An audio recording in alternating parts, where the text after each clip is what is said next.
नमस्कार दोस्तों, आज हम इस वीडियो के माध्यम से जानेंगे कि भारत में प्रधानमंत्री कैसे चुने जाते हैं। जैसे कि आप सभी जानते हैं कि भारत में प्रधानमंत्री का पद है जो बहुत शक्तिशाली पद के रूप में देखा जाता है और प्रधानमंत्री अंतर्राष्ट्रीय स्तर पर देश का प्रतिनिधित्व करते हैं। वह देश में बनने वाली सभी प्रकार की नीतियों के लिए उत्तरदायी होते हैं। जैसे कि मान के चलिए कि देश से बाहर कोई भी डिसीजन लेना है, कोई फाइटर जेट लाना है, कोई TDS लगाना है, कोई टैक्स लगाना है, उसमें प्रधानमंत्री का सहमति होना जरूरी है। देश के अंदर नोटबंदी जैसा कोई भी डिसीजन हो गया, GST कम करना बढ़ाना, कोई भी फंड पास करना, किसी भी सरकारी संस्था में बजट पास करना, सैलरी बढ़ाना घटाना, लॉकडाउन जैसा स्थिति जैसा आया था तो उसमें सभी में प्रधानमंत्री का सहमति होना जरूरी है। दूसरी चीज़, प्रधानमंत्री 5 साल के लिए नियुक्त किए जाते हैं। कोई भी जो प्रधानमंत्री सीधा प्रक्रिया नहीं है कि कोई भी प्रधानमंत्री को सीधा चुना जा सके। प्रधानमंत्री को संसद के सदस्य होते हैं और उसी सदस्य में से एक नेता चुना जाता है जो आगे चल के राष्ट्रपति द्वारा नियुक्त किए जाते हैं प्रधानमंत्री।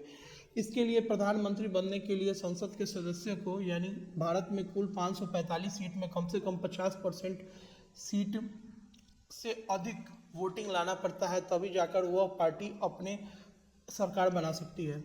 जैसे कि आप सभी को बता दें कि 545 जो सीट है उनका वोटिंग जो होता है, आम नागरिक वोट करते हैं और जिस पार्टी का सबसे ज़्यादा सीट होता है उस पार्टी अपनी सरकार बनाती है।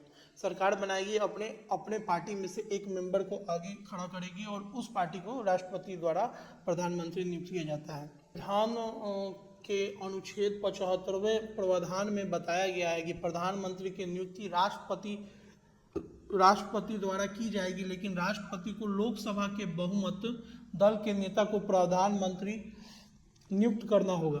लेकिन जब लोकसभा में किसी भी दल के पास स्पष्ट बहुमत ना हो तो राष्ट्रपति प्रधानमंत्री की नियुक्ति में अपने विवेक का इस्तेमाल कर सकते हैं।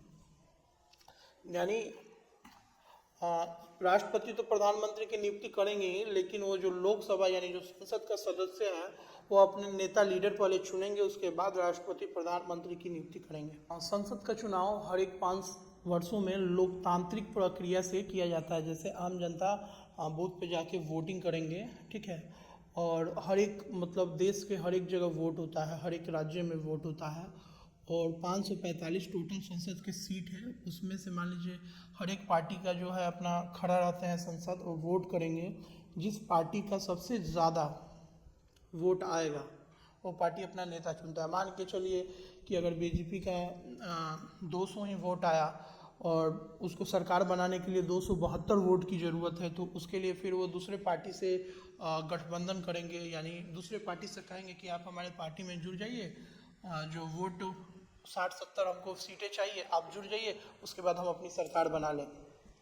तो इस हिसाब से सरकार बनती है। मान के चलिए कांग्रेस का अगर वोट 150 आया तो दूसरे पार्टी को कहेंगे कि आप हमारे पार्टी में जुड़ जाइए, हमको मान के चलिए कि 160-70 वोटों की ज़रूरत है अगर, तो ऐसा बहुत कम देखने के लिए मिलता है। थोड़ा बहुत अगर सीट का मार्जिन होता है 10, 20, 50 सीट का मार्जिन होता है तो दूसरे पार्टी जुड़ जाते हैं और उसको फिल कर देते हैं।